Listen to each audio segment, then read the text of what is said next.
dans sa nature. Lui seul est Dieu. Aucun autre Dieu à ses côtés. Des fois, on veut lui attribuer un subalterne. Dieu n'a pas besoin d'aide. Tout seul, il peut tout faire. Au commencement, il n'avait rien. Il a tout créé. Et il peut tout faire. Il ne consulte personne. Il ne demande conseil à personne. Lui seul est Dieu. Il dit expressément qu'avant moi, il n'y a pas eu de Dieu faux. Et après moi, il n'y en aura point d'autre. S'il y a un Dieu, c'est moi. C'est ça qu'il est.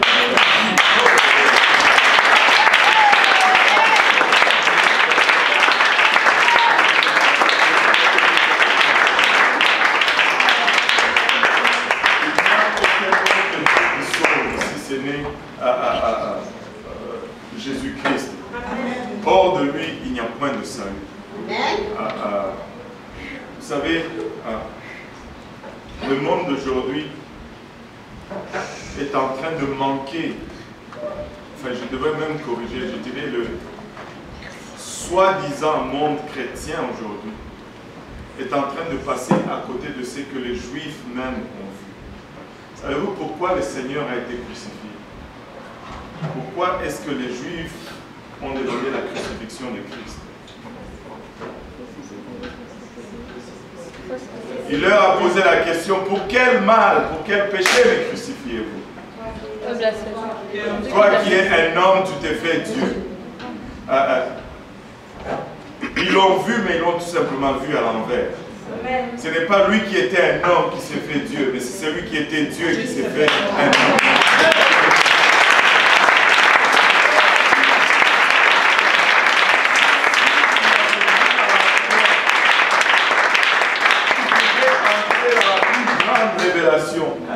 Qui puisse exister. Mais ils l'ont tout simplement regardé du mauvais côté. Il est Dieu manifesté dans la chair. Il n'y a pas l'ombre de doute là-dessus. Il est l'alpha, il est l'oméga. Il n'y a pas deux alpha, il n'y a pas deux oméga. Il n'y a qu'un seul premier et un seul dernier. Il n'y en a pas deux. Il est au commencement et il est à la fin. Il n'est pas deuxième, il n'est pas troisième.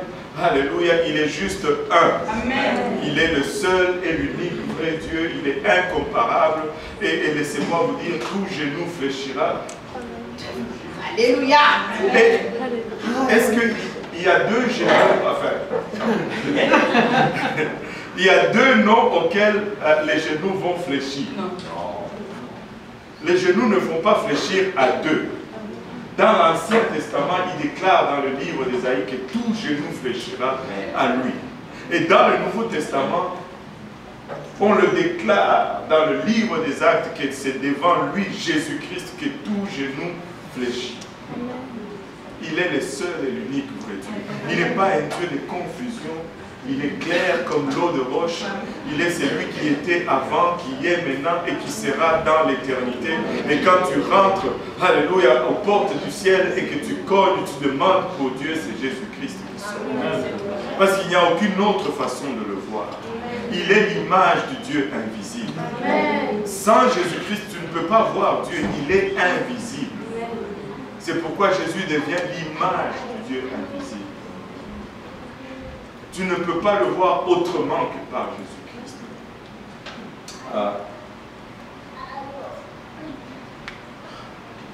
Il est Dieu. Amen. Il est Dieu. C'est juste une petite exhortation. J'étais en train de chercher une écriture dans le livre de 1 ou 2 gens qui disait enfin, on en a parlé dans la voiture lundi et depuis dimanche plutôt avec le frère Matthew McNair. Depuis, ça ne m'a pas quitté la tête ou l'esprit, je ne sais plus si c'est le cœur. On pense avec quoi? On pense avec le cœur ou on pense avec la tête? Mais les pensées, on dit que c'est quoi? Les pensées viennent du cœur, pas de la tête.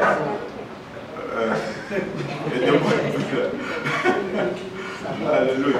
Ça dit ceci, que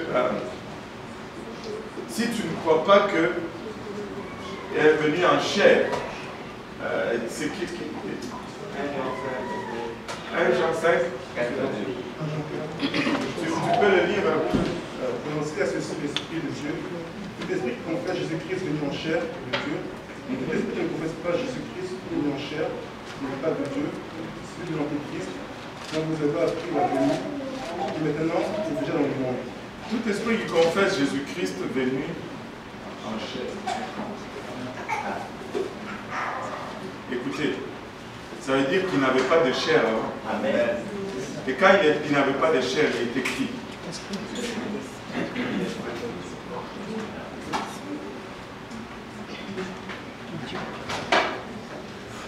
Jésus-Christ n'est pas un autre Dieu. C'est le Dieu, le seul et l'unique vrai Dieu. Il est venu en chair. Et parce qu'il est venu en chair, il peut faire avec la chair certaines choses que l'esprit ne peut faire. Si Jésus-Christ était un Dieu et qu'il priait à un autre Dieu, alors on a un problème. Il n'est pas venu en chair. Ça n'a pas commencé aujourd'hui. Depuis les apôtres, c'était déjà là. Il s'appelle Emmanuel. Ce qui signifie Dieu avec nous. Non, ça signifie le Fils de Dieu avec nous. Non, qu'est-ce que ça signifie? Dieu avec nous. Ça signifie Dieu avec nous. Ça signifie le Fils de Dieu avec nous. Ça signifie Dieu avec nous. Jéhovah, Dieu le créateur de toutes choses, avec nous. Ce n'est pas un autre Dieu. Oh, ça c'est juste un bonus qui a trotté dans ma tête depuis dimanche. Et voilà. Il est le seul vrai Dieu. Il n'y a pas de confusion là-dessus. Lorsque nous prions Jésus-Christ, nous savons exactement qui nous sommes en train de faire. Lorsque nous mentionnons ce nom, nous savons exactement à quelle source nous sommes en train de nous brancher. Alléluia. Bien sûr, il y a plusieurs choses dans la Bible qui disent je ne sais pas pourquoi je vais danser là, mais je vais juste y aller. Juste, vous pouvez vous asseoir juste. Juste une minute. Certains d'entre vous ont fait cette démonstration.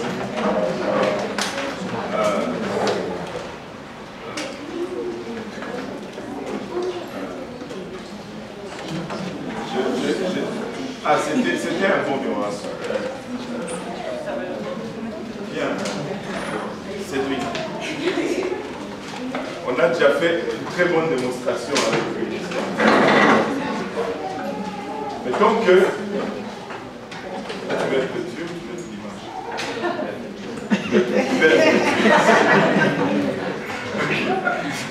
Ça veut dire que moi je vais être l'image. La Bible nous dit que Jésus est l'image du Dieu invisible.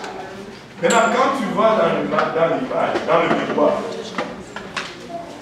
si tu fais quelque chose, ton image fait la même chose. Mais dans le sens contraire. N'est-ce pas? Maintenant, toi tu es. Mais comme je m'aime, je vais être comme ça. Juste pour le moment. Quand tu es devant le miroir, si tu t'éclates, Le miroir. oh, voilà. Ça, c'est le miroir. Si je fais ça,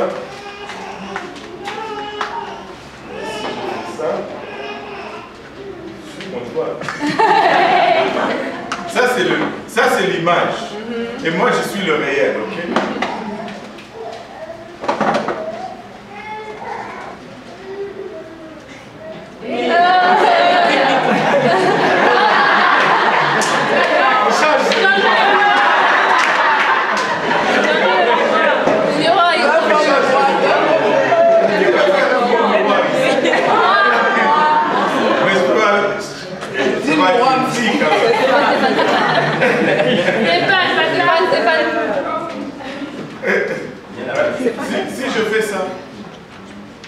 Maintenant, on revient. Maintenant, mettons, lui c'est l'image. Et moi c'est le réel. Et que l'image est sur la terre. Et que l'image désire tellement nous montrer à la terre où le réel se trouve. Si l'image doit montrer où le réel se trouve, vers où l'image va-t-il pointer? Pointe. Si l'image va pointer vers l'endroit où se trouve le réel doit pointer l'endroit où se trouve l'image.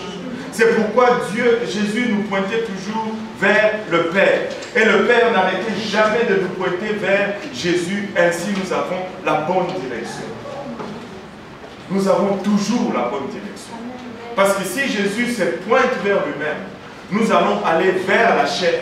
Et la chair n'est pas Dieu. Mais l'esprit qui habitait cette chair est la plénitude de la divinité. Amen. À aucun moment, Jésus ne va dire « Je suis Dieu » parce qu'il va faire de la chair Dieu. Or, la chair est morte à la croix. Il est venu en chair, mais la chair n'a jamais été Dieu. Si la chair était Dieu, la chair n'allait jamais mourir. Amen. Amen. Amen. Mais l'esprit qui habitait cette chair dans sa plénitude était l'esprit de Dieu. Et pour nous pointer vers l'Esprit, il nous pointe vers le Père. Et de l'autre côté, le Père, pour confirmer que c'est vraiment lui, il pointe vers la chair. D'où nous avons la bonne direction. Amen.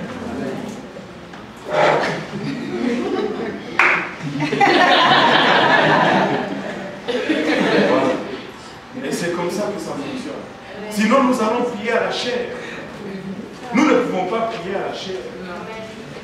Nous devons prier à l'Esprit de Dieu. Parce que même la chair de Jésus priait à l'Esprit. Quand Jésus prie, ce n'est pas un Dieu qui prie à un autre Dieu. Un Dieu ne prie pas. Mais sa chair devait prier à l'Esprit parce que sa chair était la chair comme vous et moi. C'est pourquoi si tu renies que Jésus est venu dans la chair, tu es de l'Antichrist. Parce que la chair n'était pas glorifiée. La chair n'était pas divine, mais l'esprit était l'esprit de Dieu. Bon.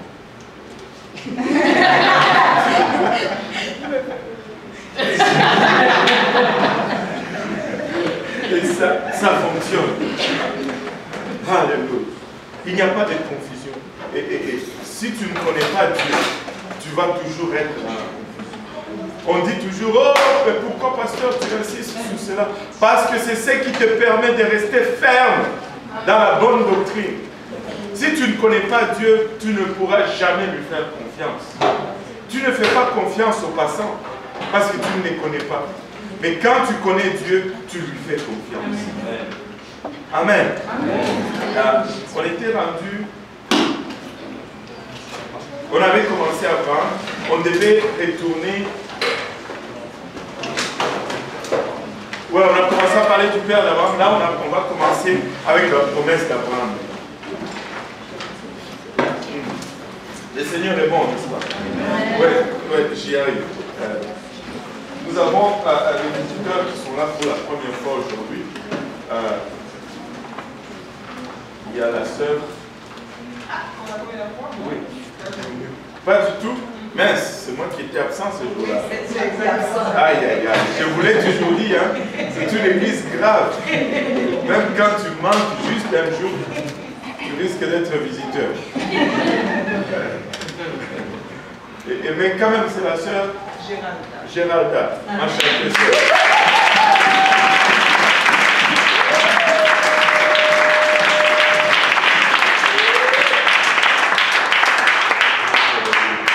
Et il y a également la sœur. Vous pouvez m'appeler Nadia, c'est Nadia. facile. C'est ça. J'ai le prénom Fatia Nadia, donc... La sœur Nadia qui s'est fait baptiser hier.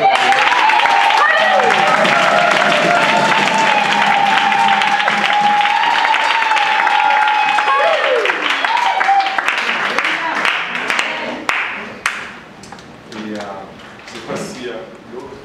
La sœur Marie. Oui, la sœur Marie qui est là.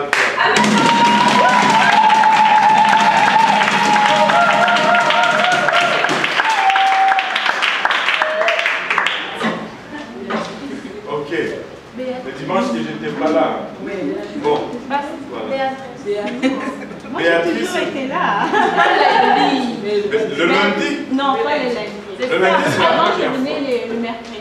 Oui, c'est le lundi. On parle Ah, du ok, lundi. pour les lundis.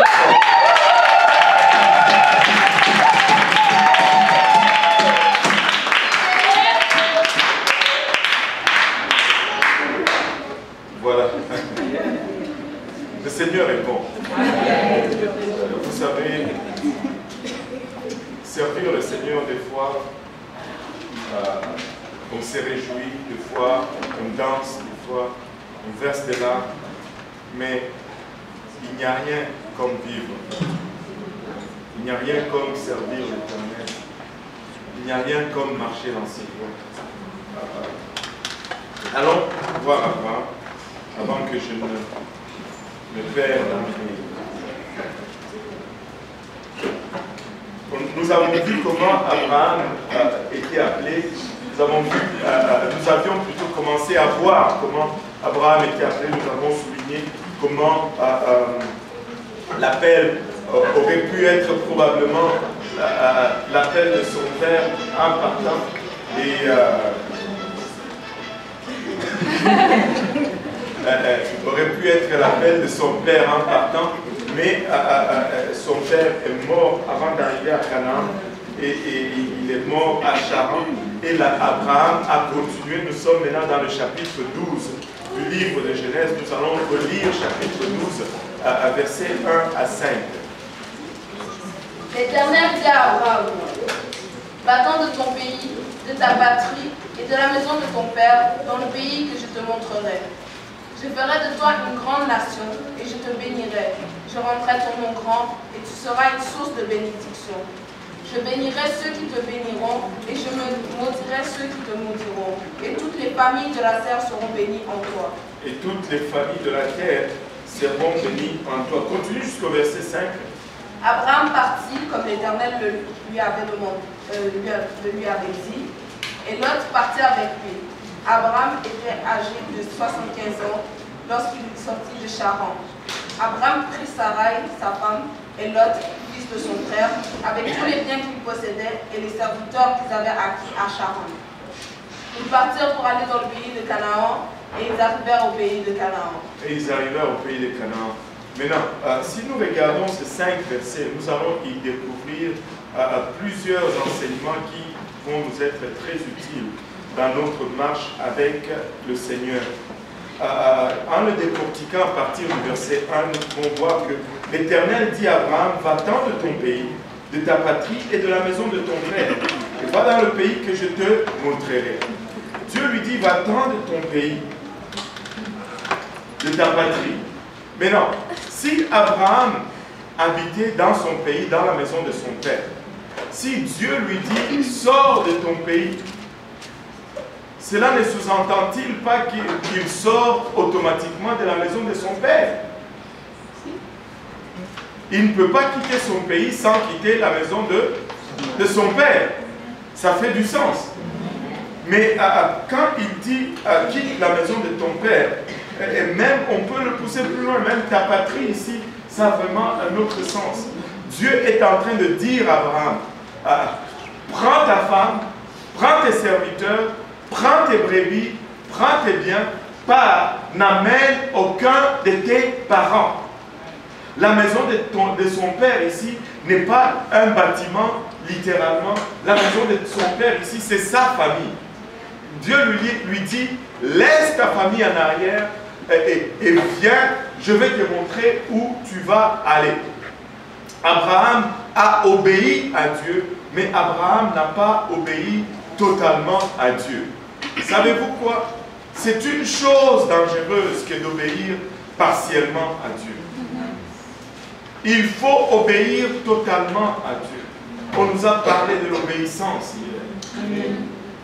Écoutez, il n'y a pas deux façons de servir Dieu. Il n'y a pas une autre façon de vivre. Vous pouvez essayer autre chose. Ça va tomber plat. Si vous ne vous soumettez pas à ce que Dieu demande. Dieu est le boss. Ce n'est pas moi qui détermine les règles. Ce n'est pas toi qui détermine les règles. Et je vais te dire que ce n'est même pas Église pentecôtiste unie qui détermine les règles. C'est Dieu qui détermine les règles. Si tu n'es pas content avec les règles de Dieu, tu es dans des beaux draps.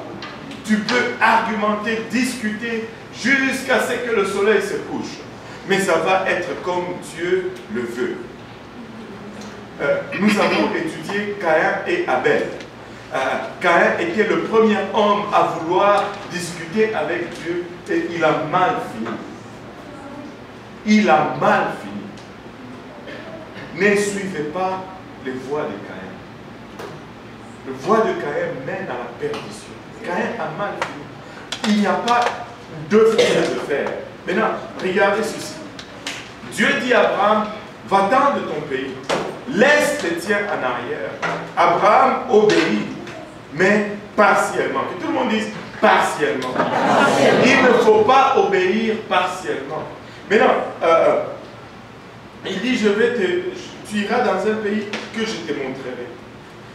Abraham avait 75 ans quand Dieu lui dit de partir. Déjà, partir, c'est un exploit. Et des fois, nous avons cette tendance à dire que, bon, j'ai déjà fait ça.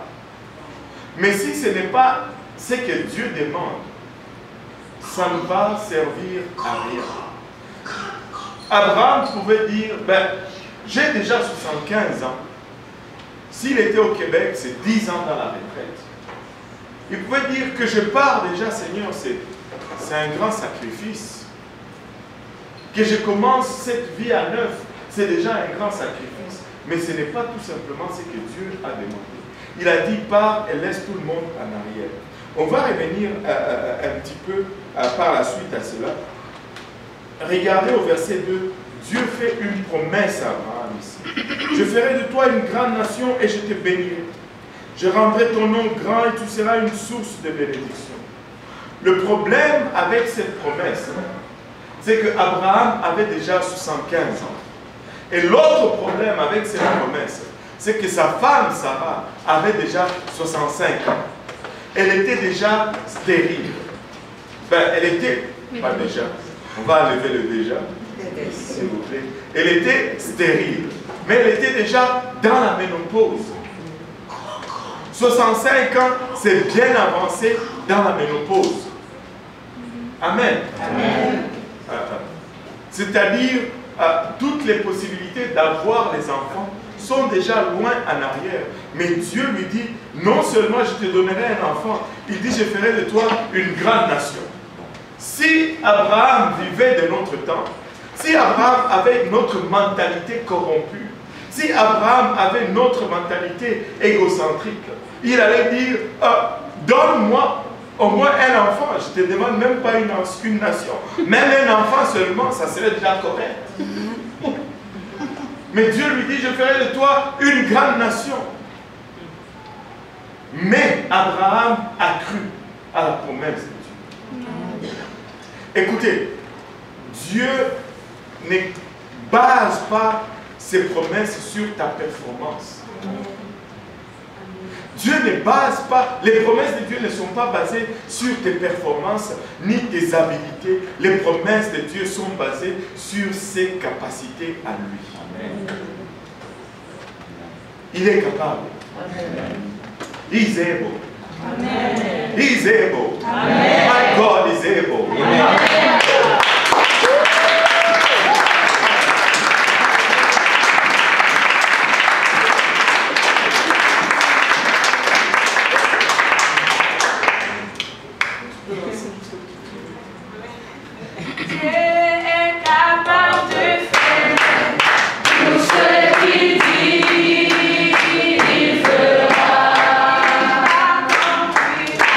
Il accomplira.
Ces promesses ne dépendent pas de nos qualificatifs, de nos qualifications ou de nos habiletés. Ces promesses dépendent tout simplement de qui il est. Ces promesses sont basées exclusivement sur sa nature. Nous, les hommes, malgré méchants, malgré des fois incapables comme nous sommes,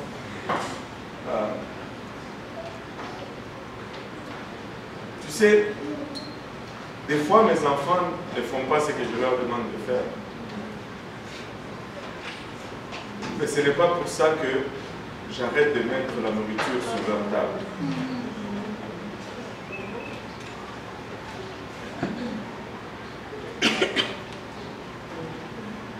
Mais s'ils n'écoutent pas mes recommandations, ils vont éventuellement détruire leur vie. Pas parce que moi je n'ai pas mis à table ce qu'ils avaient besoin, mais parce qu'ils ont dû choisir de marcher dans la vie. Les promesses de Dieu ne sont pas basées sur nous, elles sont basées sur nous. Il est capable de les performer. Si nous gardons notre foi en lui, il va le faire. Il dit, je ferai de toi une grande nation et je te bénirai. Regardez cette deuxième partie de ce verset, ça devient important pour nous. Je rendrai ton nom grand et tu seras une source de bénédiction. C'est-à-dire, tu produiras des bénédictions pour d'autres. Des bénédictions sortiront de toi pour d'autres. Qui aime les bénédictions? Amen. Moi, j'aime les bénédictions. Il y en a qui lèvent même les jambes, même juste une main, c'est assez. Dieu peut vous identifier quand même. Et nous aimons tous les bénédictions. Mais il dit Abraham va être une source de bénédiction. Si Abraham va être une source de bénédiction, moi je vais être proche de la source.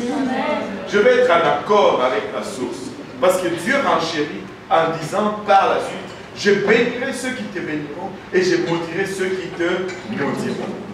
Et ne maudis pas Abraham. Peu importe ce que tu fais, qu'est-ce que ça veut dire ceci? Cela ne veut pas dire, oh Abraham, je t'ai maudit. Personne ne va faire cela. Personne ne va faire cela dans son bon sens. Pourquoi est-ce que tu vas le maudire anyway? Mais ça veut dire, prends toujours les côtés d'Abraham. Attache-toi à Abraham. Ne le condamne pas. Même lorsque le monde entier le condamne, n'ose pas condamner Abraham. Dieu l'a choisi. Cela ne veut pas dire qu'Abraham est parfait. Ça veut dire tout simplement que Dieu l'a choisi. Il y a qui disent, oh, ok, je vais être plus explicite. Voilà. Une des façons par laquelle cette promesse s'accomplit pour nous, ou la façon la plus l'ultime, c'est le salut. Et nous avons le salut par Abraham. Paul nous dit, le salut vient des Juifs. Quand la Bible dit Abraham, il est en train de parler des Juifs ici. Une des façons par laquelle cette promesse s'accomplit, c'est par le salut. Lorsque Jésus-Christ s'est finalement pointé sur la scène et que Jean-Baptiste l'a introduit dans son ministère public, il lève le doigt et il pointe vers lui et il déclare ceci: voici l'agneau de Dieu qui ôte le péché du monde. Ce n'était plus les péchés d'Israël, ce n'était plus les péchés juste d'un peuple, c'était le péché du monde. C'est par cette voie que nous avons cette promesse accomplie pour nous tous.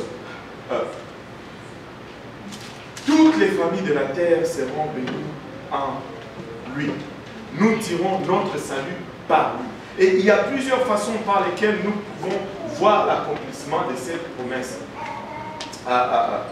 Mais on ne veut pas s'étendre là-dessus aujourd'hui.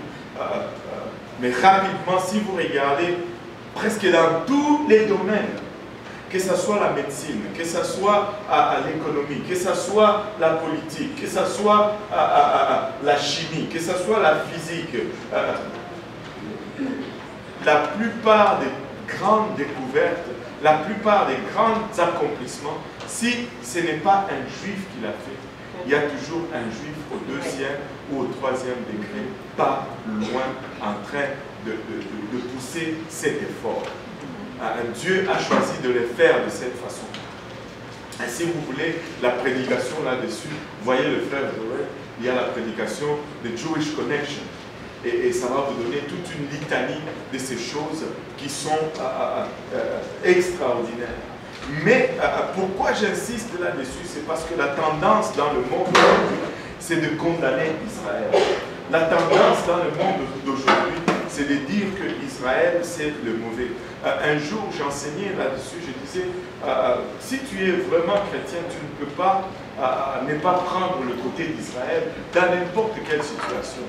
Et on m'a dit ceci, mais pasteur, Israël aujourd'hui fait tellement de choses qui sont contraires à Dieu. Comment est-ce qu'on peut? J'ai dit, attends une minute. Tu veux dire que toi, là,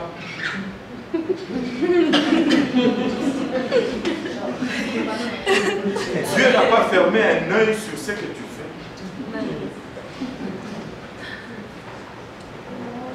Tu veux dire que toi, là, tu marches vraiment dans toute la droiture. Tu vas être mesuré par la mesure que tu te sers pour mesurer les autres. Dieu leur fait grâce comme il nous fait grâce à nous. Nous ne sommes pas là parce que nous sommes justes. Dieu nous a aimés dans nos péchés. Nous étions que des vers, des têtes dans nos souillures, alors que Dieu a étendu sa main sur nous. Nous ne pouvons pas regarder sur aucun peuple avec dédain ou avec... Nous allons tout simplement faire ce que Dieu demande de faire. Nous allons tout simplement aimer. Amen.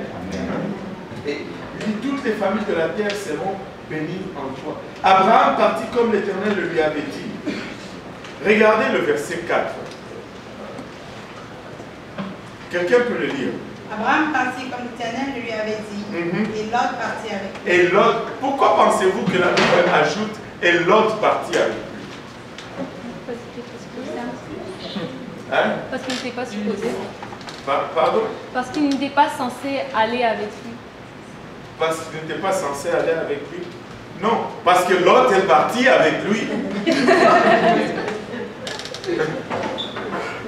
Je comprends ce que tu voulais dire. Okay. Il n'était pas supposé aller avec lui, mais il est allé avec lui. Ouais. Parce que Dieu lui a dit, laisse-les en arrière. Mais Abraham a raisonné comme nous raisonnons. Nous avons vu, nous allons reculer un peu dans la leçon de lundi passé. Nous avons vu comment la pelle était placée sur Térak au verset 11, ou plutôt au chapitre 11, verset 27. Nous avons vu comment... Allez, viens sur vas-y rapidement. Voici la postérité de Térak. Térak engendra Abraham, Nacor et Haran. Haran engendra Lot. Et Haran mourut en présence de Térak, son père, au pays de sa naissance. Donc le papa de Lot meurt. Amen. Amen. Et par la suite, Abraham et Nacor prirent des femmes. Le nom de la femme d'Abraham était Sarai. Et le nom de la femme de Nacor était Milka, fille d'Haran, père de Milka et père de Gisca. Sarah était stérile, elle n'avait point d'enfant. Térak prit Abraham son fils et Lot, fils d'Haran, fils de son fils, et Sarai, sa belle-fille, femme d'Abraham, son fils. Ils sortirent ensemble d'Ur en Chaldée pour aller au pays de Canaan. Ils vinrent jusqu'à Charan et ils y habitèrent. Là, Térak prend son neveu avec ses fils, plutôt son petit-fils avec ses fils, et ils partent parce que son père est mort. Là, ils ne sont plus d'abord chez eux. Ils arrivent à Charan. Et là, qu'est-ce qui arrive?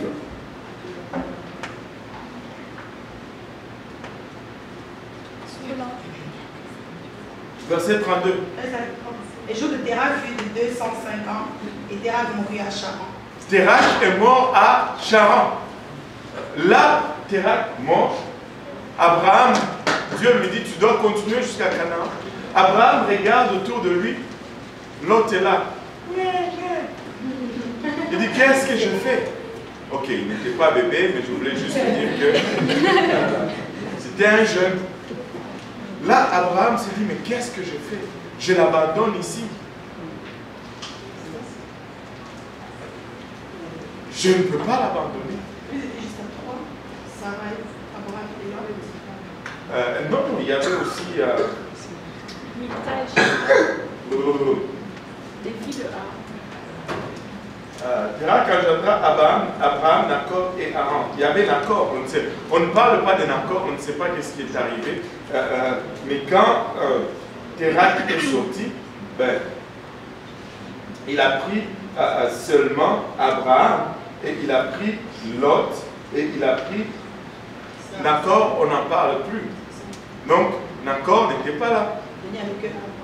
Abraham, Sarai et Lot. Et bien sûr, avec leurs serviteurs et tous ces gens. Maintenant, Abraham est devant un dilemme. Dieu lui dit, laisse ton neveu là. Il regarde son neveu, il n'a plus de grand-père et il n'a plus de père. Et il regarde sa famille, son frère Nacor, aller lui dire, qu'est-ce que tu as fait? Tu as abandonné ton neveu. Hein, c'est ce qu'on aurait fait même nous. Et il dit, je ne peux pas l'abandonner. Et il suit ce que nous allions appeler le bon sens. Mais tu sais, la Bible dit, il y a telle voie paraît juste, mais son issue, ça conduit à la mort. Écoute, si Dieu te demande quelque chose, des fois c'est une folie, mais fais-le. Si c'est Dieu qui te le demande, assure-toi que c'est la chose que tu dois faire. Ça ne faisait aucun sens que ça soit Abraham qui abandonne Lot là-bas. Sa famille allait le traiter de tous les maux, mais c'est ce que Dieu lui avait demandé. Abraham peut-être a regardé sa famille, il a dit, oh, bon, je vais l'amener quand même. Je vais dealer avec Dieu. Pourquoi est-ce que nous avons toujours tendance à faire des compromis avec Dieu? Celui qui a l'éternité dans les mains pour contenter le monde. Pourquoi?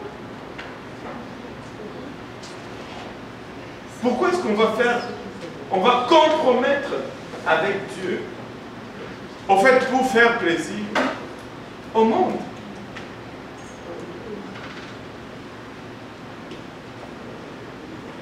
C'est une folie. C'est une folie. Abraham a amené Lot et il ne devait pas l'amener. Et Lot partit avec lui et par la suite, Lot va être une source de problème pour Abraham, non seulement pour Abraham, mais pour sa descendance jusqu'on ne sait pas quand. Il est parti avec lui et pour le moment, qu'est-ce qu'on va faire? On va mettre un peu Abraham de côté. On va regarder Lot. On va regarder comment Lot a évolué. Et on va souligner tous les problèmes que Abraham a dû rencontrer à cause de Lot. Le premier problème, on le rencontre tout de suite dans le verset qui suit. Plutôt dans le chapitre suivant, le chapitre 13, on va le lire à partir du verset 5. Lot, qui voyageait avec Abraham, avait aussi des brebis, des bœufs et des tentes. Et la contrée était insuffisante pour qu'ils demeurassent ensemble, car leur bien était si considérable qu'ils ne pouvaient demeurer ensemble.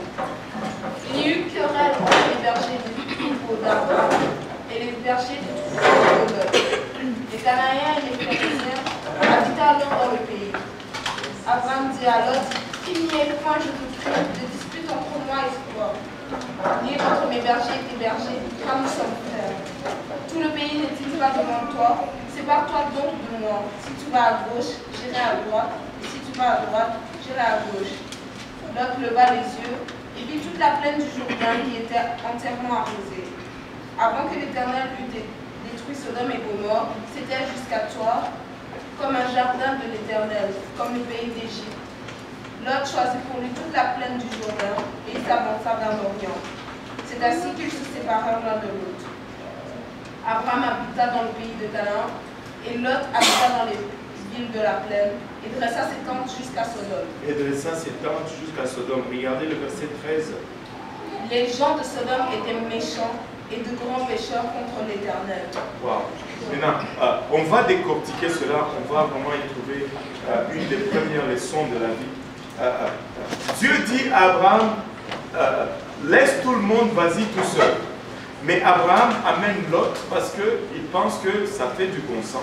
Et il ne veut pas abandonner son neveu qui est déjà orphelin de père, mais qui n'a plus son grand-père pour le moment. Et là, la première chose arrive, c'est que ses brebis augmentent et les brebis de Lot également augmentent. Et Abraham, plutôt les bergers de Lot commencent à se quereller avec les bergers d'Abraham. Souvenez-vous de la leçon qu'on a vue le lundi passé.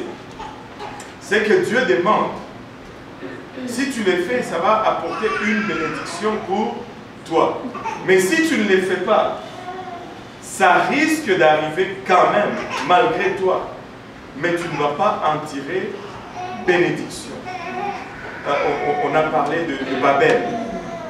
Dieu a dit, dispersez-vous. Ils n'ont pas voulu se disperser.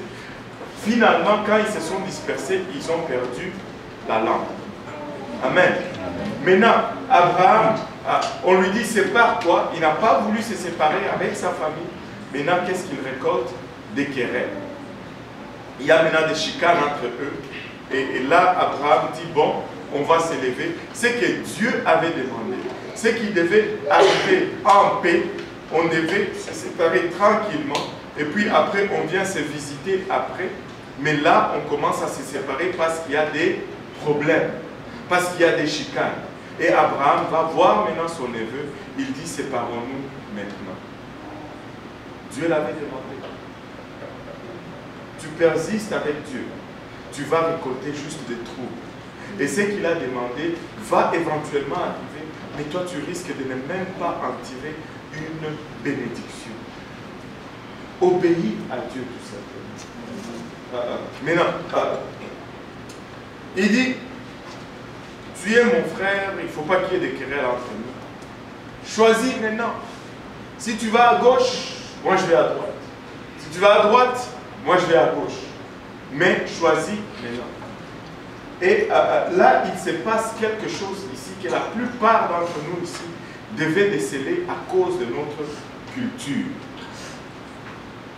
La Bible nous dit tout simplement au verset 10, Lot leva les yeux et vit toute la plaine du Jourdain qui était entièrement arrosée avant que l'Éternel, blablabla, et il a choisi ce côté-là. Dans ma culture, je ne sais pas si c'est valable pour votre culture également. Dans ma culture, si mon oncle vient me dire, ok petit, là c'est le temps de nous séparer. Si toi tu vas de ce côté, moi je vais de l'autre côté, maintenant choisis. Je vais lui dire, non, pardon tonton. Toi choisis d'abord, moi je vais prendre. Qui est-ce comme ça aussi dans sa culture? Amen. Alléluia. Lot a violé une des premières lois, le respect des anciens. Et il faut respecter les anciens, même s'ils ne savent pas comment iPad fonctionne.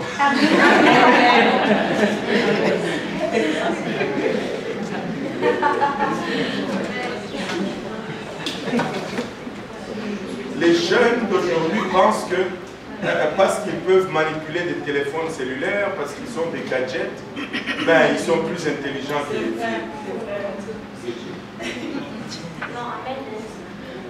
Parce que les parents ont besoin de toi pour aller sur un programme à l'ordinateur, tu penses que tu es plus, tu les dépasses même.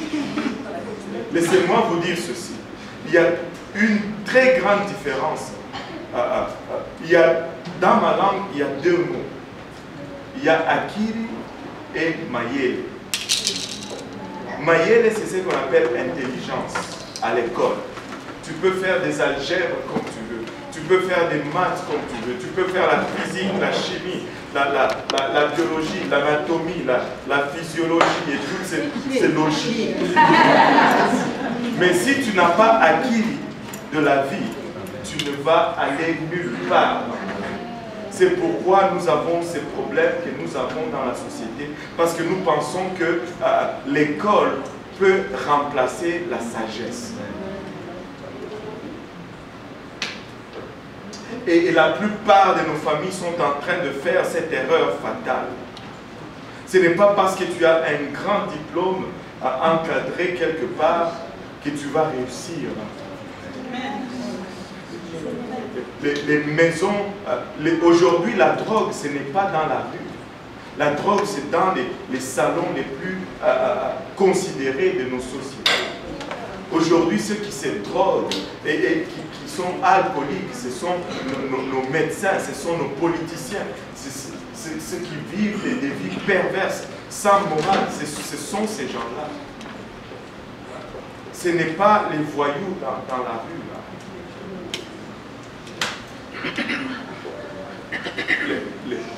L'instruction, on a même changé le mot, on dit éducation. Ça c'est l'instruction. Être instruit, cela ne veut pas dire être éduqué. Tu peux être très instruit et très mal éduqué, mais tu ne vas aller nulle part. Et c'est ça le problème de notre société. C'est ça la déchéance que nous sommes en train d'avoir dans notre société. Je ne dis pas que l'instruction n'a pas de valeur. L'instruction est très importante, mais elle ne substitue pas l'éducation. Elle ne substitue pas l'éducation. Les parents abandonnent leur maison. Du temps que mes enfants étudient, s'ils réussissent à l'école, alors j'ai réussi l'éducation de mes enfants. Pas du tout. Pas du tout. Mais où sont les valeurs? Où sont les valeurs? Ma dose arrive. C'est pourquoi je suis un peu là au ralenti. Mais attendez voir, ça va chauffer. Je blague. Je blague. Écoutez, tu peux avoir maillé comme tu veux, mais si tu n'as pas acquis, ça va être un désastre. Ça va être un désastre. Ça va être un désastre. Ne faisons pas cette erreur. Investissons d'abord des valeurs fondamentales dans nos familles. Passons du temps avec nos familles. Donnons d'abord l'éducation. Et ce qui est encore plus triste, moi, ça c'est juste, je parle vraiment du fond du cœur. Ce qui est encore plus triste, c'est de voir nos parents qui ont réussi dans leur vie, qui sont devenus ce qu'ils sont dans leur vie. Ce n'est pas à cause de l'instruction, c'est à cause de l'éducation, de la discipline qu'ils ont eue de leur père. Et ça, c'est la valeur la plus importante qu'ils ont eue. Mais ils sont en train de nous donner autre chose au lieu de nous donner cette valeur-là. Ils pensent que c'est l'instruction. Non, ce n'est pas l'instruction. C'est la discipline. C'est la discipline. Alléluia. Aide-nous, Seigneur.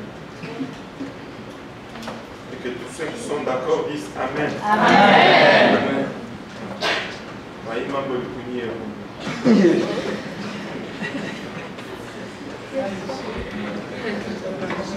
Ça veut dire, c'est-à-dire, quand tu viens de dire quelque chose de lourd, tu dis, bon, sur ces sujets que je vois, que j'appelle, parce que là c'est sorti, et je vais recevoir des flèches après. Mais c'est pas grave. Dieu m'a dit de dire, j'ai dit. Alléluia. Bon, retournons alors pour nous éviter des trous. L'autre, maintenant, l'autre lève les yeux. Il ne demande pas à son neveu de choisir. Savez-vous pourquoi on demandait, ou on demande aux grands de choisir chez nous d'abord? Savez-vous pourquoi? Je vais vous le dire. C'est parce que le grand va toujours choisir pour protéger le plus jeune. Mettons par exemple, il y a du poisson. Tous les grands.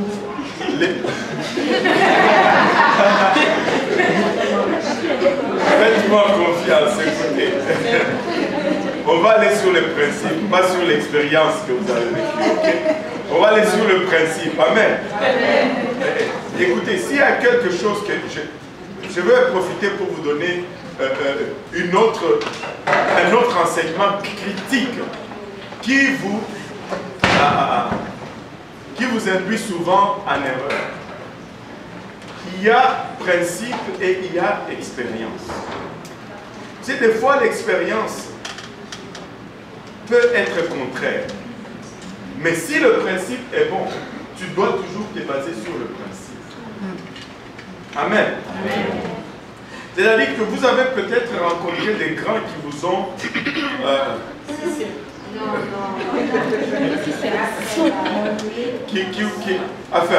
qui n'ont pas respecté le principe.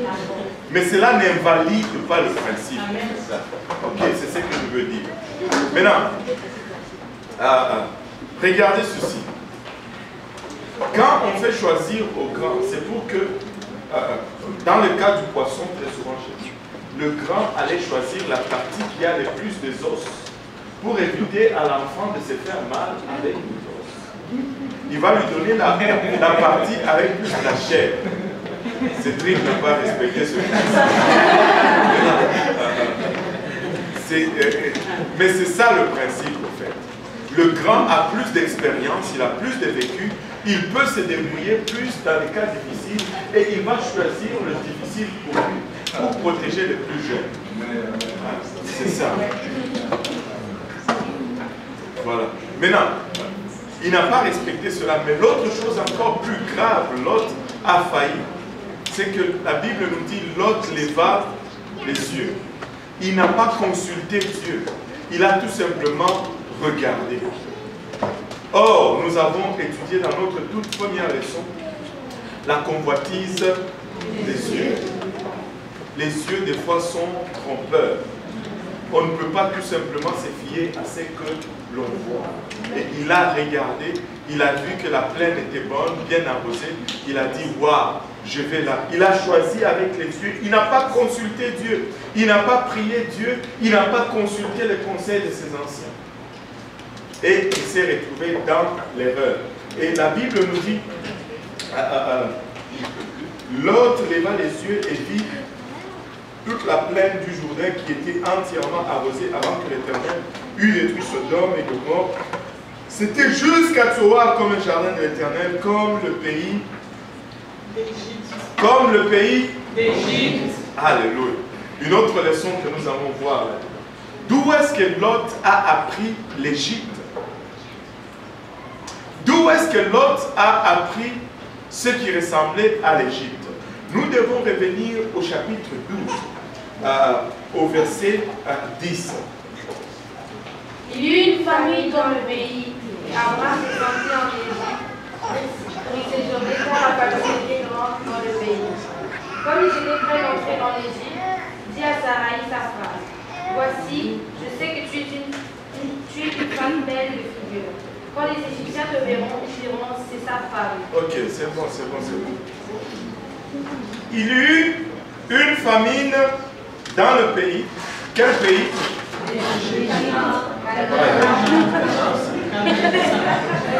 Tout le monde doit aller. Dans le pays de Canaan. Et Dieu avait demandé à Abraham d'aller où? Dans quel pays de Canaan? Mais Dieu l'envoie là-bas et puis il y a la famine. Est-ce que Dieu ne savait pas que la famine allait arriver là-bas?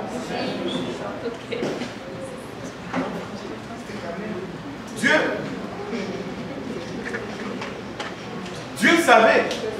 Mais quand il voit, maintenant, il est à Canaan, il voit la famine, et lui, qu'est-ce qu'il fait? Oups, allons en Alberta, je veux dire, allons en Égypte.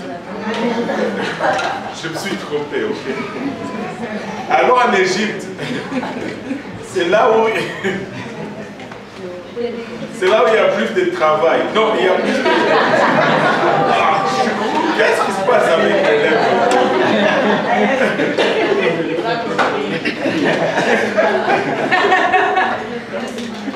peut-être le café. Est-ce que c'est là où Dieu t'a envoyé?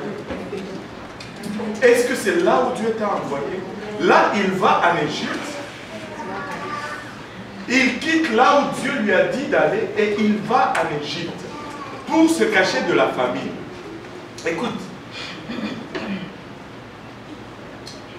si Dieu t'envoie quelque part, Dieu garde ton adresse comme là où il t'a indiqué.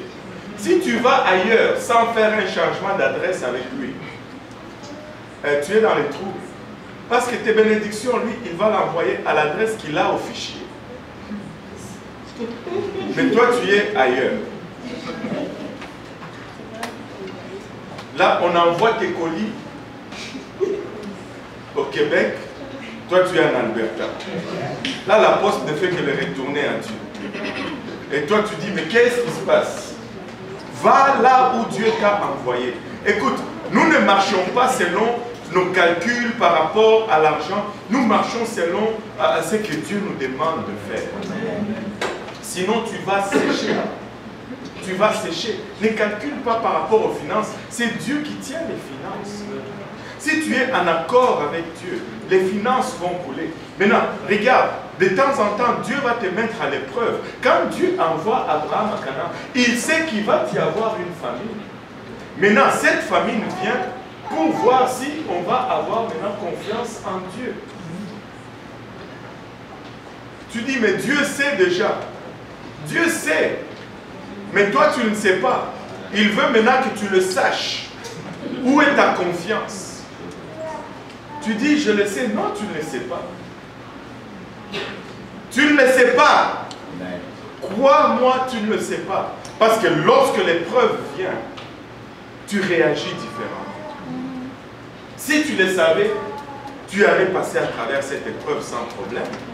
Pourquoi alors toutes ces complaintes lorsque tu es dans l'épreuve, si tu le sais? Tu ne le sais pas. Dieu veut te faire voir où est ton cœur.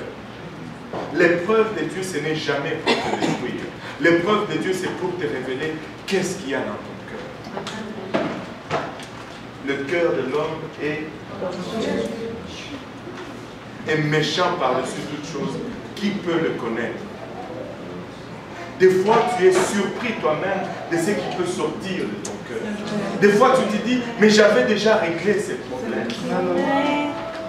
Mais juste l'épreuve arrive, on dirait que c'est un monstre qui sort de là. Au point où tu es comme, wow, est-ce que c'est moi ça? Je ne me reconnais pas. Donc, tu ne sais pas. Si Dieu te donne une épreuve, c'est parce qu'il veut faire monter certaines choses à la surface. Et Abraham a pris Lot et il est allé avec en Égypte. Or, l'Égypte de l'époque, c'était la source de toute idolâtrie, c'était la source de tout ce qui était occulte et impur, c'était la source de tout ce qui était débauche. Et vous savez, les choses ne changent pas. Comme on appelle ces choses ambiance ou vie aujourd'hui, on l'appelait de la même façon à l'époque.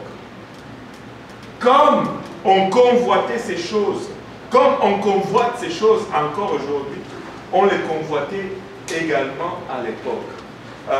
Il y en a certains d'entre vous qui luttent encore avec ça, qui regardaient la vie des débauches, la vie des bars et des boîtes, et vous regardez cela, et il y a encore quelque chose qui fait tic dans votre cœur. Tuez cela. Si vous ne le tuez pas, ça va vous tuer. Ça va vous tuer. Il faut détester ça. Parce que ça, ce n'est pas la vie, c'est la perdition. Ce n'est pas la vie, c'est la perdition. L'autre a regardé Sodome et Gomorrhe, ça lui a rappelé les boîtes de nuit de l'Égypte. Ça lui a rappelé les convoitises et l'idolâtrie de l'Égypte. Et il a dit, wow, c'est ça que moi je veux. Je veux m'approcher de ça. Éloigne-toi de cela. Amen. Tu ne t'approches pas de ce qui tue. Amen. Tu mets la plus grande distance. Tu fuis. tu fuis. Si Abraham était resté dans la terre promise, Lot n'allait pas savoir au sujet de l'Égypte. Il y a de ces choses dans ma vie, je dis, Seigneur, pourquoi est-ce que j'ai su cela? Parce que ne pas les avoir su, ça aurait pu m'épargner certaines luttes. Certains d'entre vous sont en train de pleurer à cause de certaines choses que vous avez vues ou que vous avez fait ou que vous êtes entrés en contact, parce que maintenant c'est une guerre terrible pour vous arracher de cela. Ne va pas en Égypte à cause d'une petite famine. Mieux vaut endurer la famine avec Dieu. Mieux vaut crever avec Dieu que goûter au monde.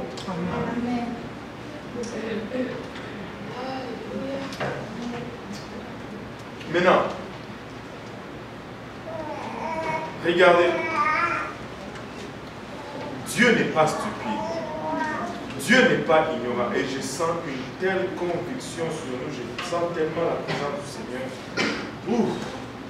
Dieu n'est pas ignorant.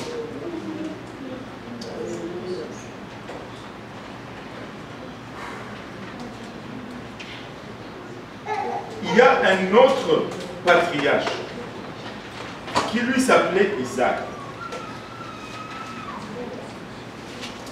Il a eu le même problème qu'Abraham. Genèse 26. Il a eu le même problème. C'est le seul patriarche qui n'est jamais sorti de la terre promise. Il est né à Canaan, il est mort à Canaan. Les deux autres sont sortis. Lui, il y est demeuré. Juste en passant comme ça, quelle est la deuxième femme mentionnée dans la Bible? Quel est le nom de la deuxième femme mentionnée dans la Bible? Ne me répondez pas tout de suite, vous allez me le dire. Juste en passant. C'est quoi la question? La femme, le nom de la deuxième femme qui est mentionnée.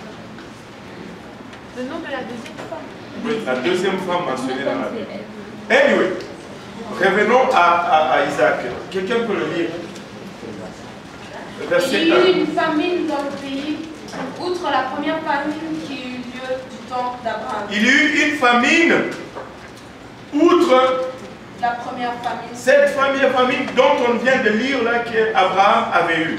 Après, et Isaac alla vers Abimelech, roi des Philistins, à Guérar. L'Éternel lui apparut et dit, ne descends pas en Égypte, demeure dans le pays que je te dirai. Séjourne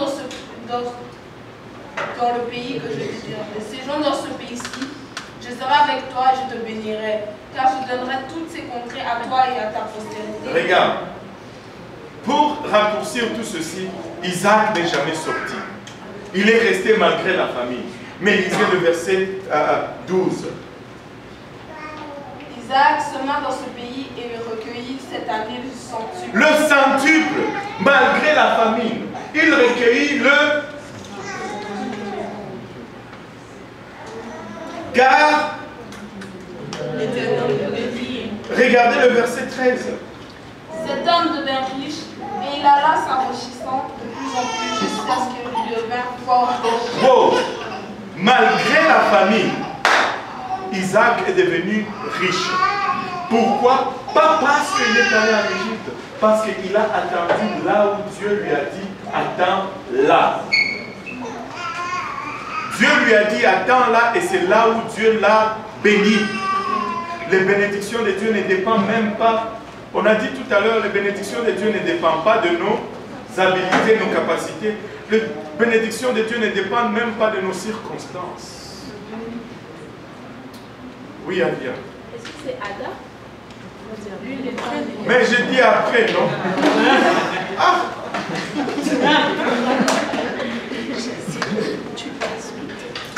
C'est comme ça que vous échouez à l'école.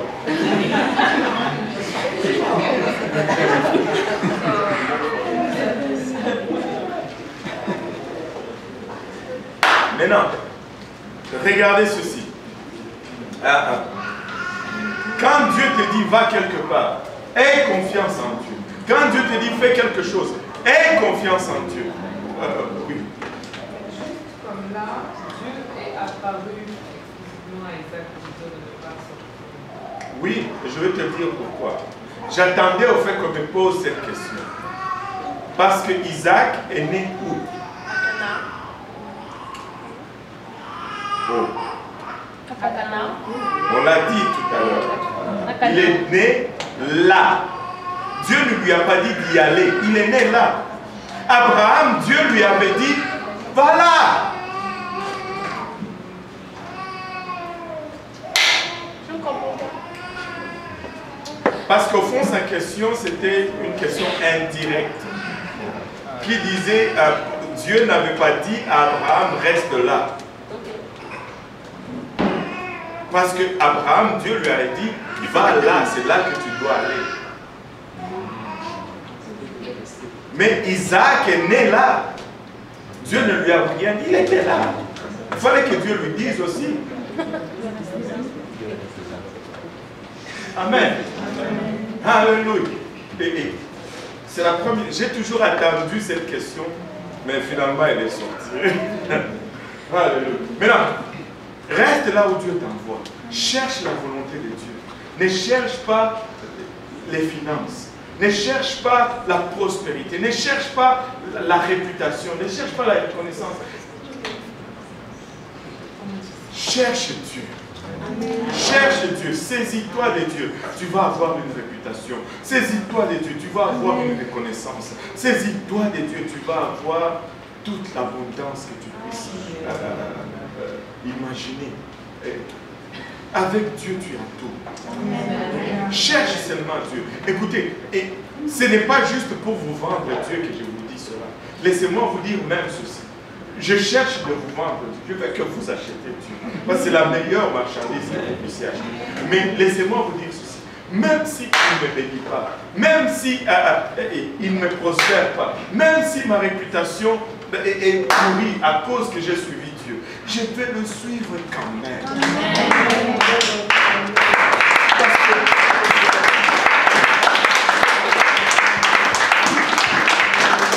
je suis dans ceci pour plus qu'une réputation. Je suis dans ceci pour plus qu'une reconnaissance. Je suis dans ceci pour plus qu'une abondance matérielle. Je suis dans ceci pour l'éternité. Je vais passer l'éternité du bon côté. Lorsque la trompette sonne, je veux monter. Et tu veux monter. Parce que il ne faut pas se leurrer là-dessus. Cette trompette, elle va sonner un jour. Et si elle ne sonne pas un jour, ton souffle va s'arrêter un jour. Et le battement de ton cœur va s'arrêter un jour. Et la Bible dit que l'arbre qui tombe demeure dans la position qu'elle est tombée.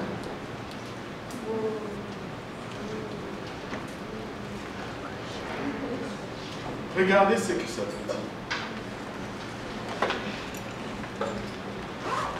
L'arbre qui tombe ne bouge pas de la place où elle est tombée. Elle demeure dans la position. Cela veut dire ceci. Si tu es mort pécheur, tourmenté,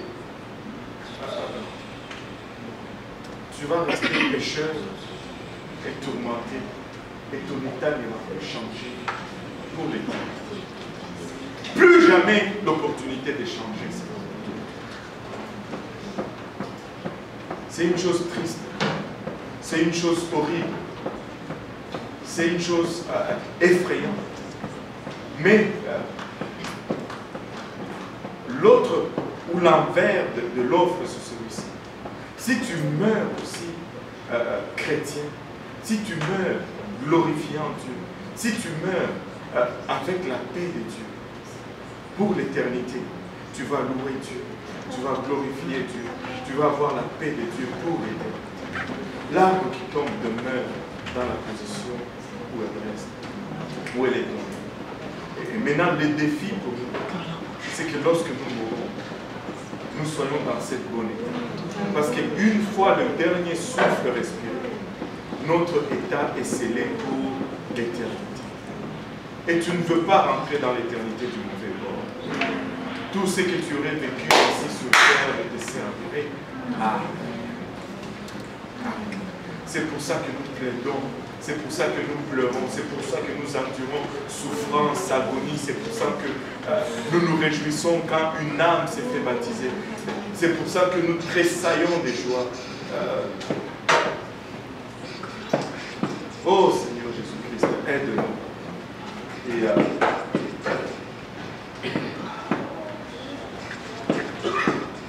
il ne faut pas jouer avec le salut. Parce que tu ne sais pas à quelle heure ton heure va arriver.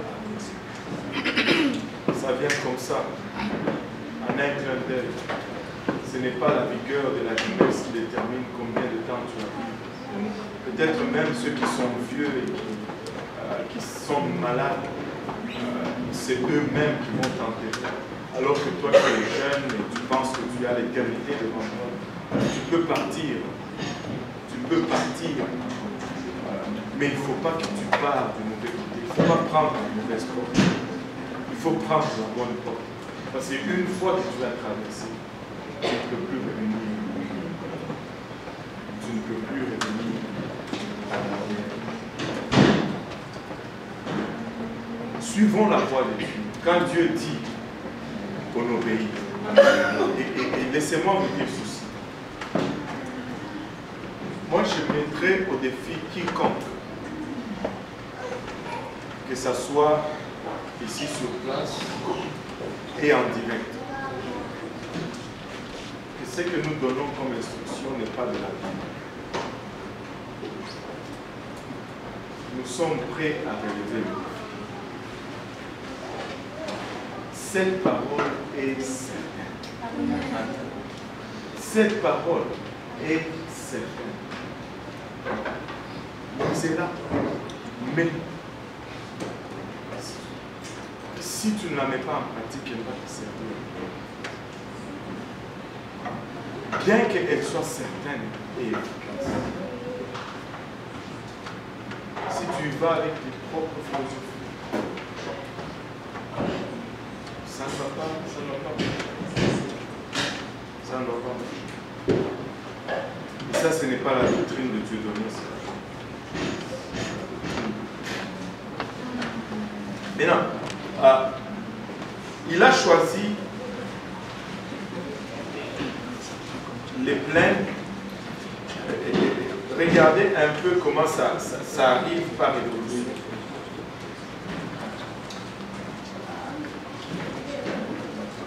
L'autre choisit pour lui toute la plaine du Jourdain.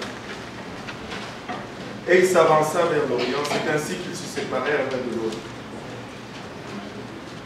La Bible nous dit Abraham habita dans le pays de Canaan et l'autre habita dans les villes des filles de la plaine. Et dressa ses tentes jusqu'à Sodome. Ça, c'est une autre ruse que le diable utilise toujours et encore. Nous ne le voyons pas en français, mais s'il y a quelqu'un qui a une version en anglais qui peut nous la lire rapidement, c'est verset 12. Chapitre 13, verset 12.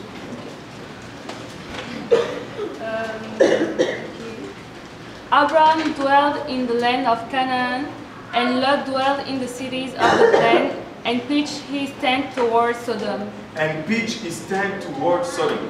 Il dressa ses tentes en direction de Sodome. Là, en français, ça nous dit il dressa ses tentes jusqu'à Sodome. Ça ne nous donne pas la perspective exacte.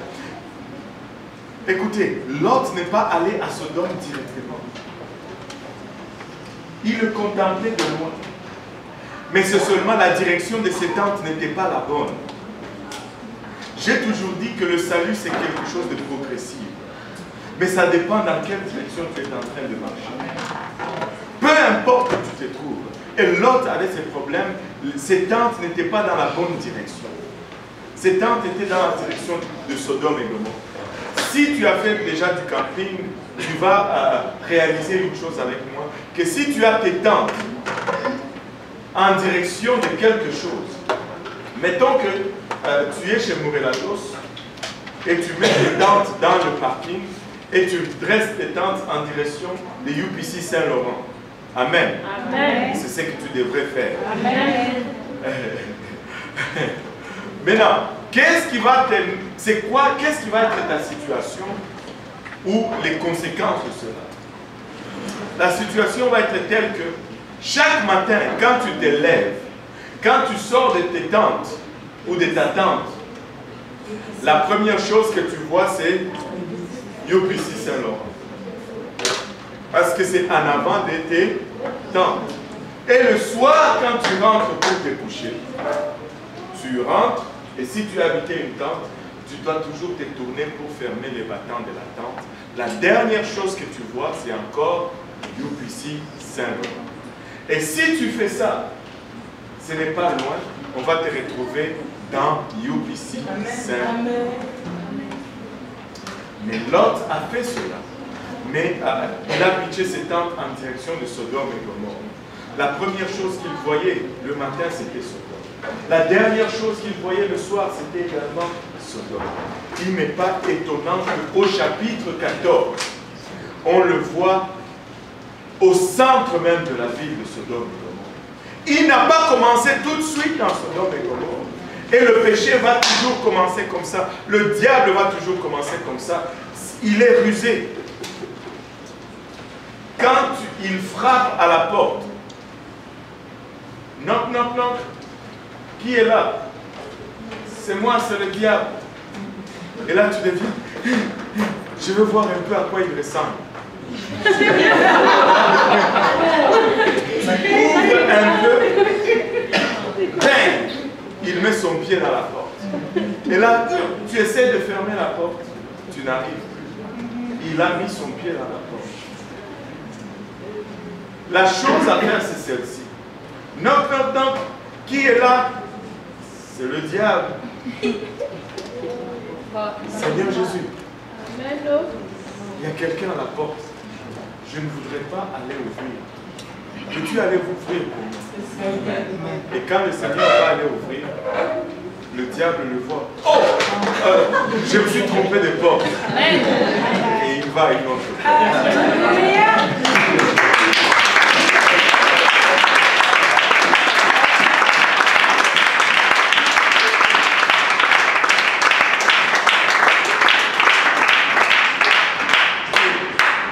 Mais vous pensez que c'est juste une blague. Qu'est-ce que la Bible nous dit? Ne donnez pas au diable. Ne donnez pas. C'est-à-dire moi. Moi, je ne dois pas donner accès au diable. Le premier pas, c'est toujours toi qui vas le laisser.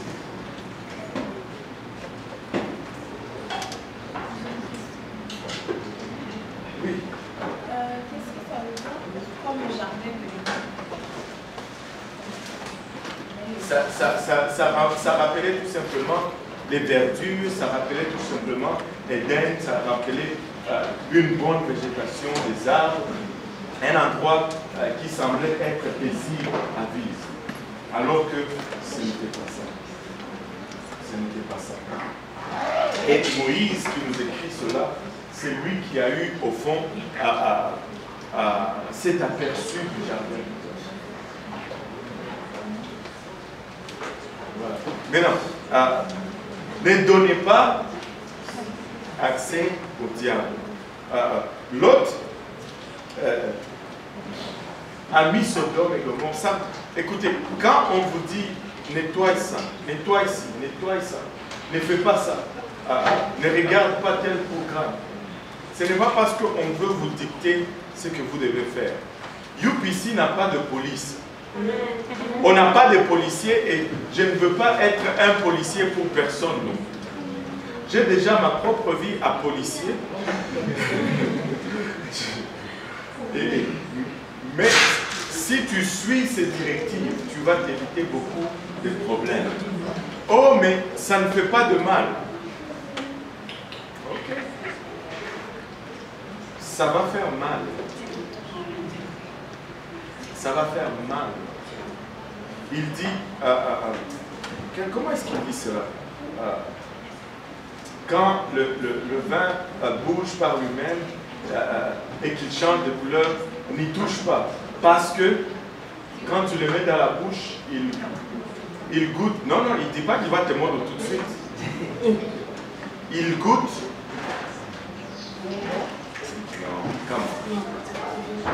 Il est bon, il est doux dans la bouche. Mais après, c'est par la suite. C'est par la suite que ça devient mauvais. Si quelqu'un peut nous retrouver ça, c'est quoi ça? Ne regarde pas le vin qui paraît d'un beau rouge, qui fait des perles dans la cour et qui coule aisément, qui finit par mordre comme un serpent et par piquer comme un basilic. Il coule d'abord aisément. Je pense que c'est un autre proverbe qui dit qu'il est doux dans la bouche, mais après. Je pense même que c'est Habakkuk. Avez-vous lu Habakkuk là-dessus? Allez faire des recherches, je ne veux plus vous donner des choses. Vous devez chercher par vous. Habakkuk vous décrit même les yeux et les propos. Mais oui, ça te rappelle quelque chose. Hein? Bon, merci. Non, je veux dire qu'elle a lu, pas qu'elle a vécu. Pourquoi vous avez de mauvaises intentions?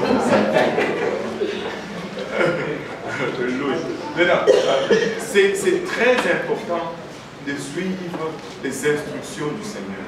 Les instructions du Seigneur nous sauvent. Les instructions du Seigneur nous délivrent. Si tu ne suis pas les instructions de la parole, tu ne peux pas y arriver. Oublie ça. Oublie ça. Tu ne peux pas y arriver. Tout le monde, même les pasteurs, ils doivent suivre les instructions de la parole. Maintenant, et finalement, Lot se retrouve dans le jardin, plutôt dans les jardins, dans Sodome et Gomorrhe. Le premier problème que Lot crée à Abraham, première dispute. Deuxième problème, on le retrouve dans Genèse 14. Il y a des rois qui se liguent contre Sodome et Gomorrhe et qui vont là-bas, qui font la guerre, qui dépouillent Sodome et Gomorrhe et qui prennent Lot et ainsi que toute sa famille comme esclaves et ils s'en vont. Et là, on va le dire à Abraham. Quelqu'un s'échappe, dit: oh, Abraham, ton neveu, il a été enlevé. Et qu'est-ce que Abraham se dit? Ah ben c'est son problème, c'est pas de ma faute s'il est là. Non. Il se sent coupable. Sûrement, il se rappelle la promesse du Seigneur. Si je l'avais laissé à Charan, il ne serait pas à Sodome et Gomorrhe et je n'aurais pas eu cette responsabilité. Abraham réunit, je pense, 319 hommes et puis il part et il va faire la guerre à ses rois. Et Shang, Shling, Shang, il a la victoire, il délivre l'autre et l'autre revient pour retourner encore et vivre à Sodome et Gomorrhe. Abraham s'est retrouvé à faire une guerre qu'il n'avait pas besoin de faire s'il avait seulement obéi à la parole de Dieu en partant. Il a eu une dispute, là il a fait une guerre. Le troisième problème qu'on va voir, on le verra lundi prochain, il va être très long à voir. On va voir des choses dégueulasses. Quand on va parler de Sodome et Gomorrhe, Dieu va nous parler au fond de l'état de notre société. De l'état de notre société. Parce que la parole de Dieu compare le jour de l'avènement du Fils de l'homme au jour de Sodome et Gomorrhe. Comme il en était au jour de Sodome et Gomorrhe. Et nous sommes en train de voir le même esprit régner en maître parmi nous. Le même esprit qui régnait à l'époque de Sodome et Gomorrhe est en train de régner encore aujourd'hui parmi nous. Mais si nous écoutons la voix de Dieu, si nous écoutons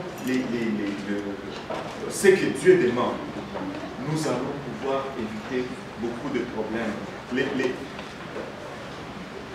Les commandements de Dieu ne sont pas pour nous priver. Les commandements de Dieu ne nous retranchent rien. Les commandements de Dieu ne nous privent de rien. Les commandements de Dieu nous épanouissent. Les commandements de Dieu ajoutent. Les commandements de Dieu nous bénissent. Les commandements de Dieu nous protègent. Je n'ai jamais vu un père faire une clôture autour de la maison pour empêcher ses enfants de sortir.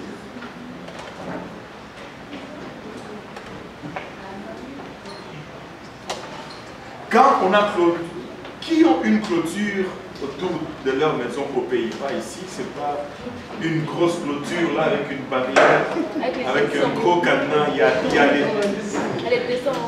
Avec les... Ouais, voilà. Est-ce que ça, c'est pour vous empêcher de sortir? Quand vous voulez sortir, vous sortez, non? On ne construit jamais une clôture pour vous empêcher de sortir. La clôture est faite pour empêcher ceux qui sont dehors de rentrer. Les lois de Dieu, ce n'est pas pour... Vous mettez toujours les lois de Dieu du mauvais côté. Toujours du mauvais côté. Toujours du mauvais côté. Je vais vous faire encore une fois une autre démonstration qu'on a déjà fait dans le service. Et les lois de Dieu nous poussent vers Dieu. Amen. J'ai besoin de... Je ne sais pas pourquoi tu t'engages.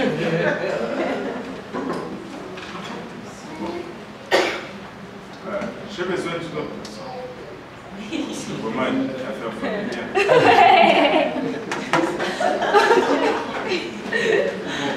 J'ai besoin d'une troisième personne.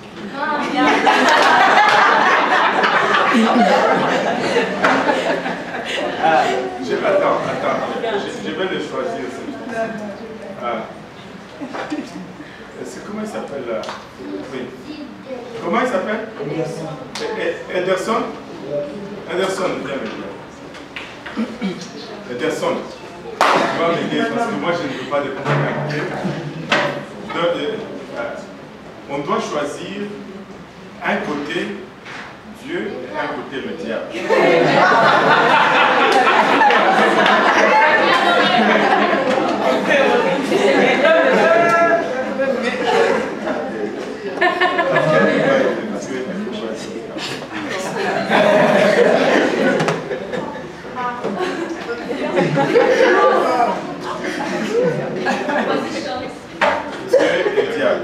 Ça, c'est pas moi, c'est Ederson. Mettons que... Ça, c'est ma droite. Mettons que ça, c'est le diable, ok? Et ça, c'est Dieu.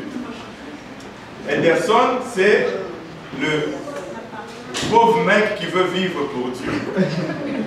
Et moi, comme je suis le prédicateur, c'est moi la loi ou le commandement. Très souvent, nous pensons que les commandements de Dieu, nous le mettons entre nous et Dieu. Les commandements de Dieu ne sont pas entre toi et Dieu. De sorte que nous pensons que quand nous voulons nous approcher de Dieu, les commandements nous repoussent. Ça ne marche pas comme ça. Écoute, toi, tu vas essayer de marcher. Ok. Et tu sais. Tu ne voleras pas. Tu ne tueras pas. Tu aimeras ton prochain.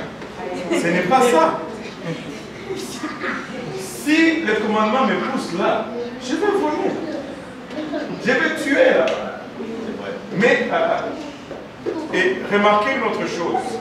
Naturellement, nous voulons toujours aller là. Mais si nous prenons le commandement de Dieu, nous le mettons entre nous et le diable. Quand par ta nature, tu veux aller là-bas, essaie-le. Tu ne voleras pas. Amen. Tu ne tueras point. Amen. Tu ne convoiteras point. Et tu ne tricheras point. Tu aimeras. Ça te pousse vers.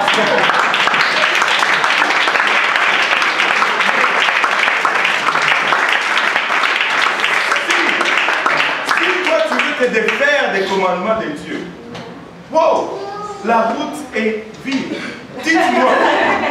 Dites-moi que quelqu'un me dise qui ici va vers Dieu sans effort.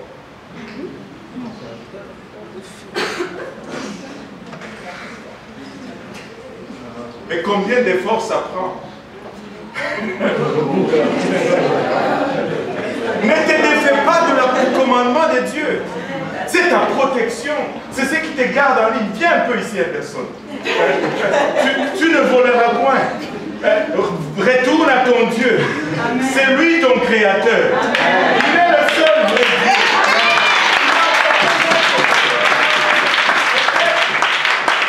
Prépare-toi et va là-bas.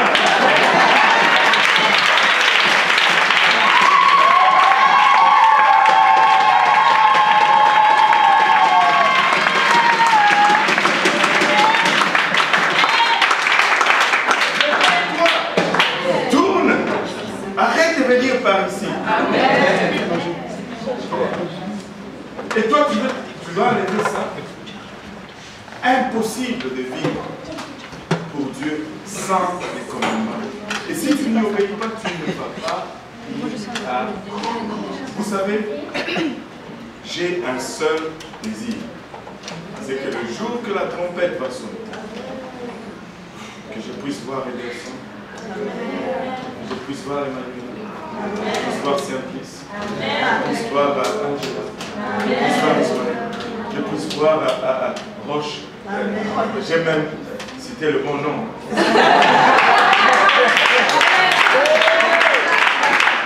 vais appeler Pierre. Que nous puissions tous montrer. Que nous puissions...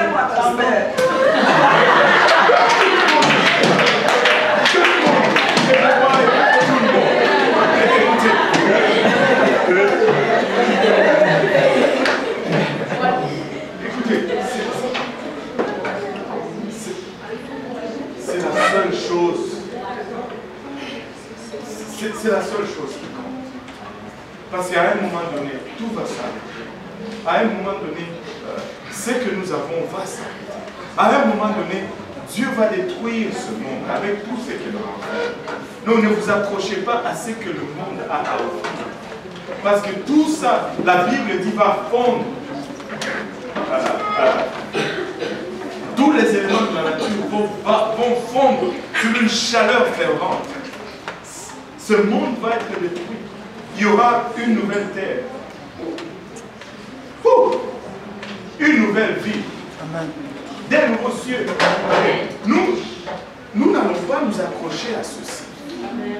Nous voulons mettre vraiment la parole de Dieu là où elle doit être. Si tu te défais de la parole de Dieu, tu enlèves une barrière. Des fois, il y a des choses que vous ne savez pas pourquoi ça a été mis là. Écoute, laisse-les là. Un jour, tu vas réaliser. Le mercredi, pas celui-ci, dans 2 semaines, nous allons commencer une étude sur la sanctification. Soyez là, ne fouillez pas. Même si ce sont des choses dures à avaler, ne fouillez pas, soyez là. Ça va vous exhorter. Vous allez savoir pourquoi nous ne faisons pas ceci, pourquoi nous ne faisons pas cela, pourquoi nous ne buvons pas ça, pourquoi nous ne fumons pas ça. On ne fume pas, on ne fume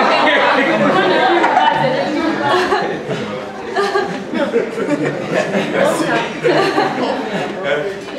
Écoute, on va étudier le pourquoi. Mais il y a un proverbe que j'utilise toujours quand j'enseigne la sanctification. Je dis ceci, et j'ai une belle image avec cela. Je dis, si tu ne sais pas pourquoi on a mis une clôture, ne l'enlève pas.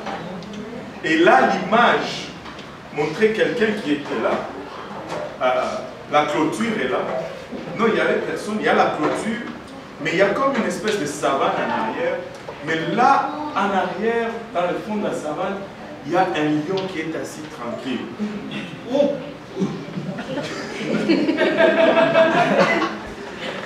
Tu ne vois peut-être pas le lion, mais n'enlève pas la clôture.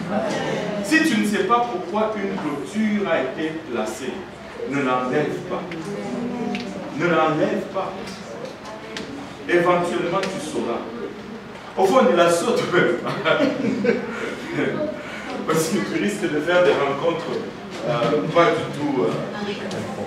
Voilà. Et, tout est dans la parole du Seigneur. Il faut juste savoir comment aller les chercher et il faut y aller avec honnêteté. Je me rappelle un des hommes de Dieu qui sert Dieu aujourd'hui. Il était allé chez lui. Et j'aime l'esprit de cet homme. Lui, il était trinitaire. Nous sommes allés chez lui. Nous avons commencé à lui parler.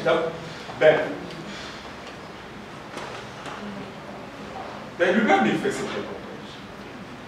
Il dit, quand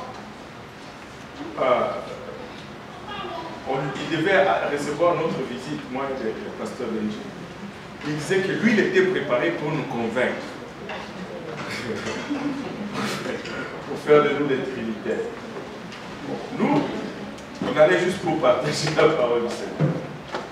Et on est arrivé là-bas. Et on a fait l'introduction et on s'est dit, bon, on va regarder la parole. Il nous a donné son point de vue. Et on dit, c'est bien, on le voit, on le comprend, ce que tu dis. Mais avant d'aller plus loin, on va juste établir certaines choses. Allez. Et si on le voyait dans la parole de Dieu, et qu'on te le montrait là-dedans que tu vois, qu'est-ce que tu vas faire? Parce que la question, souvent, ce n'est pas « ben, je ne le vois pas ». C'est qu'est-ce que tu vas faire? C'est qu'est-ce que tu veux faire, en fait. Parce que si tu ne veux pas, même si tu le voyais, tu vas dire non, je ne le vois pas. Mais tu vas dire non, non, non, c'est pas ça. Et on peut rester toute la nuit. Mais s'il n'y a pas de volonté là-dedans, tu ne vas pas, ça ne va rien faire. Il a dit, si je le vois, je vais venir, je vais me faire baptiser au nom de Jésus-Christ. Et quand on a commencé à mettre les Écritures ensemble, un à un, il a dit, waouh, je ne l'ai jamais vu dans ma Bible, mais c'est là. Et il s'est fait baptiser au nom de Jésus-Christ. Et aujourd'hui,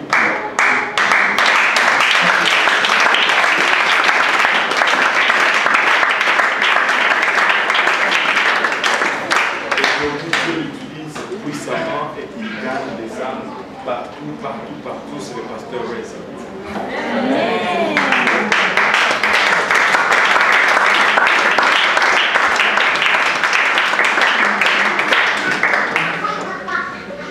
Mais la question, ce n'est pas que je le vois ou pas. La question, c'est l'attitude avec laquelle tu approches cette recherche de connaissance. Qu'est-ce que tu veux en faire? Qu'est-ce que tu veux en faire? Amen. On va revenir sur Sodome et Gomorrhe et essayons d'être là lundi prochain. Et je vous dis que vous n'allez pas regretter l'étude sur Sodome et Gomorrhe. Il y a trop de choses qui sont d'actualité, mais si on les commence maintenant, on ne pourra pas sortir d'ici avant 22h30. Donc on va arrêter là pour aujourd'hui.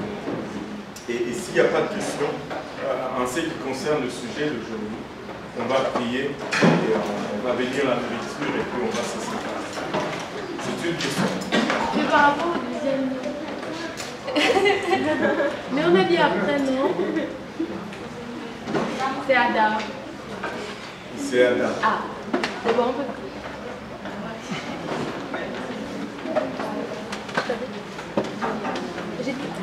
Ah, une question?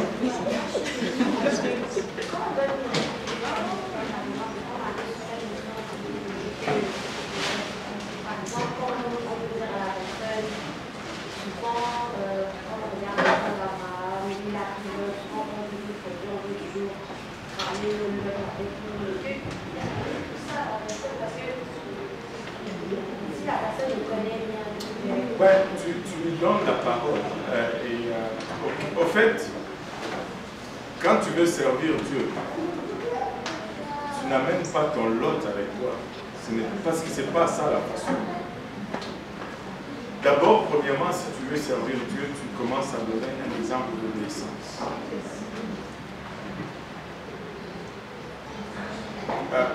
Le fait que ce n'est pas le fait d'amener l'autre avec lui,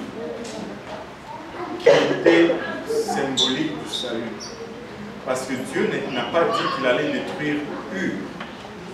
Au fait, si Abraham avait laissé Lot, même pas Ur, mais Charan, si Abraham avait laissé Lot, il n'aurait même pas eu de problème avec Sodome et Gomorrhe pour Lot, quand il était vraiment le temps de destruction. Ce n'est pas...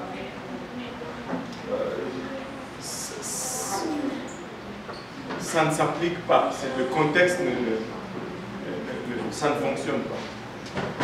Ça ne fonctionne pas. On n'amène pas ces Lot. Ce n'est pas la façon d'amener.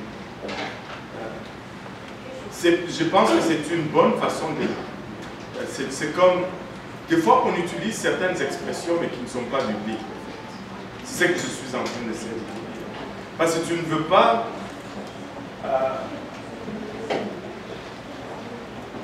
tu ne veux pas amener quelqu'un comme Abraham a amené Lot. C'était contre la volonté de Dieu. Ça ne marche pas. Tu témoignes, on témoigne aux gens, c'est sûr, on témoigne aux gens, et on veut les amener avec nous, mais ce n'est pas, le contexte est complètement. Parce que si tu dis cela, oh je vais amener quelqu'un, tu dois amener ton Lot avec toi, mais la personne peut te répliquer, mais je ne veux mettre personne dans les trous.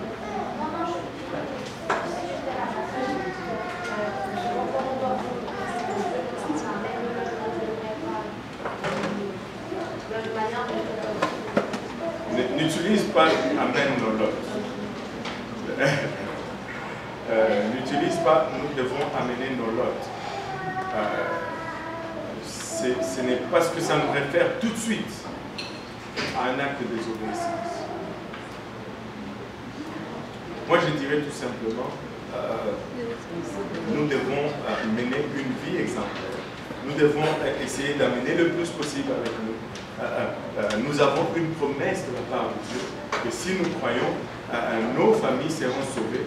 Mais nos familles seront sauvées pas parce que nous allons les tirer par la force ou pas parce qu'ils sont membres de nos familles. Ils seront sauvés parce que nous devenons un exemple.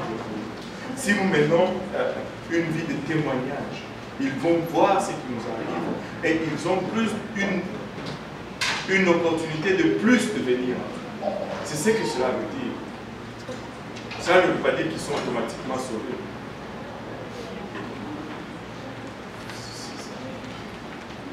Il y avait une autre question par là. Oui, merci. Je ne sais pas si la réponse va être trop longue, je ne voudrais pas que ça dure longtemps, sinon ça pourrait attendre. Il y a quelque chose que je ne comprends pas, c'est que par exemple, dans le cas d'Abraham, il a dû, pour sauver Lot et les personnes qui ont été enlevées avec des diables, il a dû faire la guerre et tuer. Oui. Ok. Bon, et c'est ça qui m'échappe un peu. Oui. Je ne veux pas poser la question trop longuement, je pense que... Oui, mais qu'est-ce qui échappe finalement? Ben, okay. C'est le fait de tuer? Oui. Et le commandement qui dit tu ne tueras point? Oui, et je peux élaborer. Okay. C'est le fait de tuer et le fait que